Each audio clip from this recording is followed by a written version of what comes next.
Buying a house is supposed to be exciting. It's that big milestone in life where you finally have a place to call your own. That's what my wife and I thought when we bought our Victorian home last year. It was everything we wanted. Big bay windows, a wraparound porch, one of those grand staircases that made you feel like you were stepping into another era. Sure, it was old and needed work, but that was part of the charm. We wanted a house with history, a place we could restore and make ours. We moved in during the summer, and the first few weeks were great. We spent our days unpacking, painting walls, arguing over furniture placement. Normal new homeowner stuff. The house had its quirks, but nothing too alarming. The floors creaked, the doors swelled when it rained, and the ancient electrical system meant we had to deal with the occasional flickering light. But then, I noticed something weird. It started when I was setting up my home office on the second floor. I was arranging my desk near the far wall when I realized something felt off. The hallway leading to the bedroom didn't seem as long as it should have been. I stood there, staring at the wall, trying to piece it together. According to the floor plan, the hallway should have stretched at least 4 feet farther than it did. I brushed it off at first. Maybe I was just bad at estimating space. But it nagged at me. A few days later, I grabbed a tape measure and checked again. There was definitely missing space. I knocked on the wall. Hollow. My first thought was that it was an old storage area that had been covered up. It wouldn't be unusual for a house this old to have odd little nooks and hidden cabinets. Still, something about it didn't sit right with me. I went downstairs, dug through the original blueprints the realtor had given us, and traced the layout with my finger. There was nothing there, but there had to be. I didn't tell my wife at first. She already had enough on her plate with all the renovations, and I didn't want to freak her out over something that was probably nothing. So one afternoon, while she was out running errands, I decided to check it out myself. I started tapping along the wall, searching for any weak spots. After a few minutes, I found something. A panel inside the hallway closet that sounded different when I knocked on it. It was loose. I wedged my fingers into the seam and pulled. Behind it was a door.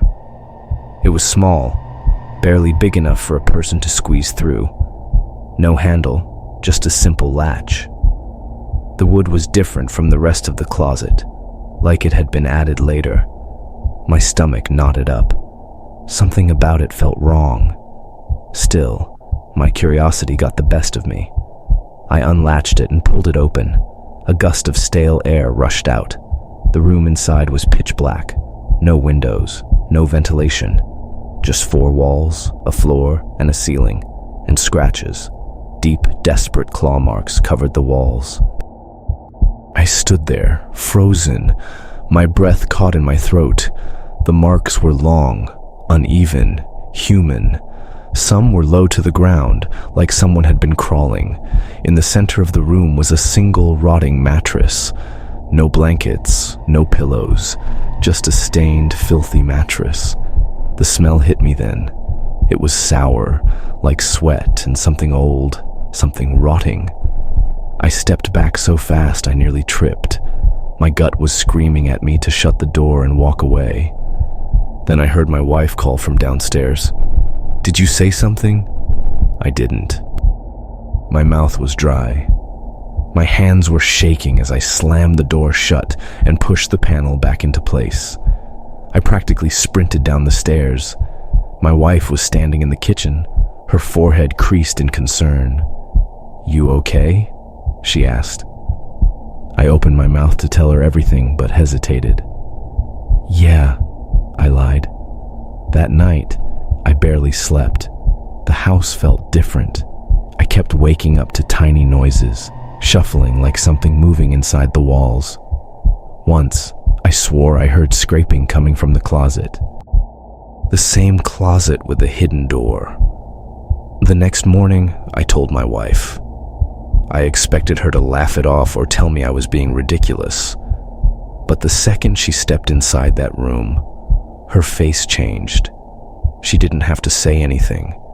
I could see it in her eyes. She felt it too. We sealed the door that same week, nailed the panel shut, plastered over it, painted the wall, buried it. A month later, we put the house back on the market. The weirdest part? The house had been flipped before we bought it. Everything had been remodeled, every single room, except that one. No one had touched it, and I still have no idea what or who was trapped in there before we moved in.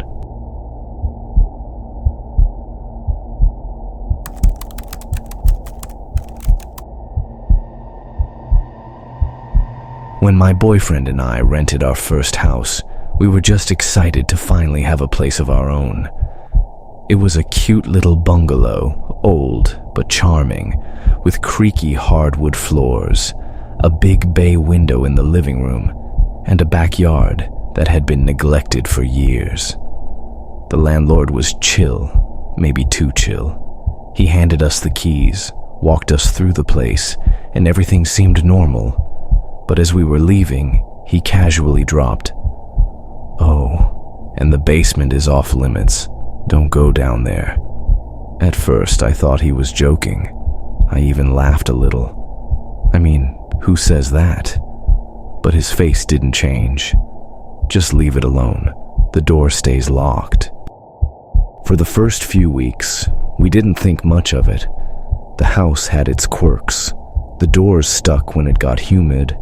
The floorboards groaned whenever you walked down the hallway. And sometimes, the old pipes made weird noises. Then, the other noises started. It would always happen late at night, when the house was completely still. At first, it was just faint shuffling sounds, like something dragging across the floor below us. Then, it got worse. Some nights, we heard what sounded like furniture being moved. Not just little creaks, full-on scraping sounds like a heavy table was being pushed across concrete. And other nights, it sounded like footsteps, slow, deliberate, pacing. I tried to convince myself it was just the house settling, that old houses made noise. But deep down, I knew it wasn't that. One night, my boyfriend and I were watching TV when we heard it, knocking. It came from inside the basement. I felt my stomach drop. I turned to my boyfriend, expecting him to tell me I was imagining things, but his face was pale. He heard it too. "What the hell was that?" I whispered. He didn't answer. Instead, he stood up, walked to the basement door, and pressed his ear against it. Knock, knock, knock. That was all it took. We grabbed our keys, got in the car, and drove around for an hour, too freaked out to stay in the house. The next morning, I couldn't stop thinking about it. I told myself there had to be a logical explanation. Maybe an old pipe, a rodent, a draft making something shift. But no matter how many ways I tried to rationalize it, I kept coming back to one thing. Knocking means intention. Something, or someone, wanted us to know it was down there, and there was only one way to find out. That afternoon, while my boyfriend was at work, I stood in front of the basement door, heart hammering, staring at the old brass lock. I hesitated. Then, before I could talk myself out of it, I grabbed a screwdriver and picked the lock. The door creaked open. A cold, damp smell rushed up to meet me, the kind of smell that makes your skin crawl. Wet earth, mold, and something else I couldn't place. I hesitated at the top of the stairs, shining my phone's flashlight into the dark. The beam barely reached the bottom. Taking a deep breath, I stepped down. The concrete floor was covered in newspaper. Old, yellowed sheets, layered thick, stuck together in places from moisture. Something about it made me uneasy. Then I saw what was underneath. Dark stains, large, circular. My chest tightened. I swept the light toward the walls. Deep scratches, not from animals, from hands, human-sized, some low to the ground, as if someone had been crawling. My phone's light flickered, and my breath caught in my throat. That's when I saw it. A metal hatch in the far corner of the basement. It was bolted shut. I was about to move closer when I heard my boyfriend's voice from upstairs. "Get up here, now!" His voice was panicked. I turned and sprinted up the stairs. The second I reached the top, bang! Something slammed against the hatch below. Then again, and again. We didn't wait to find out what it was. That night, we packed up whatever we could fit in the car and drove to a friend's place. The next morning, my boyfriend called the landlord. He wouldn't answer, wouldn't return our texts. We moved out that weekend, left half of our stuff behind. To this day, I have no idea what was in that basement, but something tells me someone never left.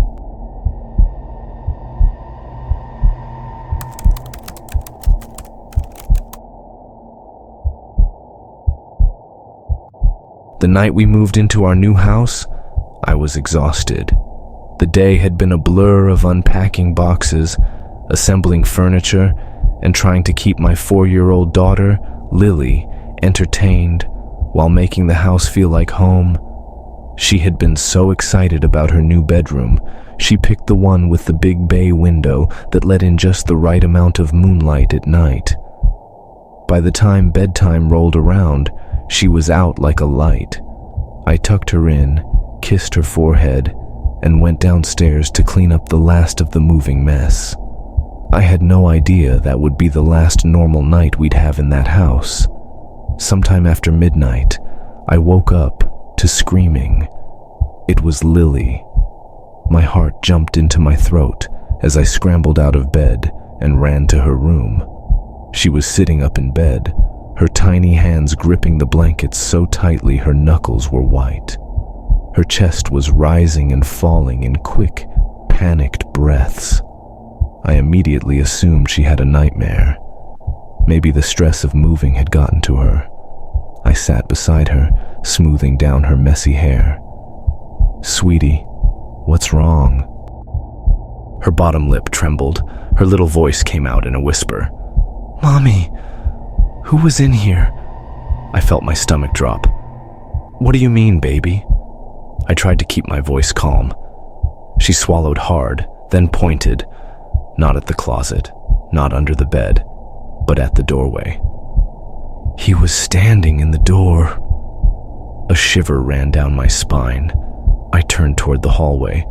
It was empty, just an open stretch of darkness leading toward the staircase. "It was probably just a shadow," I said, trying to convince both of us. But Lily shook her head immediately. "No, Mommy. He was smiling." I barely slept that night.